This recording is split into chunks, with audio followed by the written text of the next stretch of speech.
Just because you were related to Ellen White, it did not give you an inside track to heaven. It certainly did not mean you were perfect. Tragically, Ellen White, who was a twin, she and her twin sister Lizzie, or Elizabeth, but her nickname was Lizzie. They were the youngest of 8 children. Lizzie, as far as we can tell, had no interest in religion at all. So there's not some inside track to perfection or heaven. This, I should add about Lizzie, this troubled Ellen White no end, that her sister had no interest in religion. Well, just one illustration of a white family member, just so you can realize they were real people, and they were not always perfect. In the late 1860s, James White had some strokes, several strokes. And Ellen White, concerned about her husband's health, wanted to get him out of Battle Creek, Michigan, where all the pressure was, because that's where our institutions all were in those days. And so she took him up to Greenville, Michigan. And there for a couple of years, they had a house, they lived, they did farming, and just different kind of pressure. I mean, you still have to worry about crops, et cetera, but it's different than dealing with people and deadlines of publications and all that kind of thing. Well, while they were up there was no Adventist church school, so they enrolled their son, Willie White, in a public school.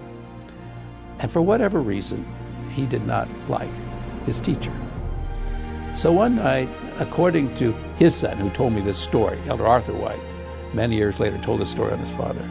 One night, Willie and a classmate got into the schoolroom, came in through a window, got into the schoolroom after hours. And Willie wrote a poem on the blackboard. And here's what the poem said. The devil flew east and west, north and south, and caught up Miss Jones in his mouth. But when he saw he had a fool, he dropped her here to teach our school. Now that may not be the way you picture the White family, but that's what Arthur White said his father wrote.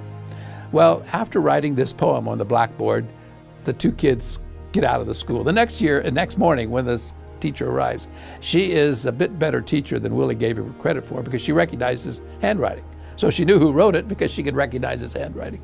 But there it was, she left it up there on the blackboard. So when the students came in, here was the poem. She, after they all got seated, she asked, would the young man or the young woman who wrote this please identify himself or herself? Now, many, many things have changed in the last 150 years, but some things have not. And this is one that has not. Total silence. Nobody fessed up. Nobody admitted to anything.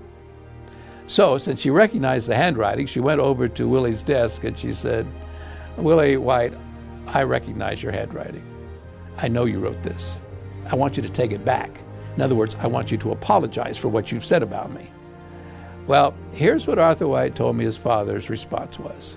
I can't take it back. Now that's bad enough. He probably should have stopped right there, but he didn't. He said, I can't take it back because my parents have taught me always to tell the truth. I said to Elder White, what happened to your father after that? He said, you know, that part of the story has never come down. I don't know. But he said, I know a little bit about Grandpa White. That would be James White. He said, I know a little bit about Grandpa White's reputation. And my guess is that they had a session out by the woodpile. Today we would say he got a whipping.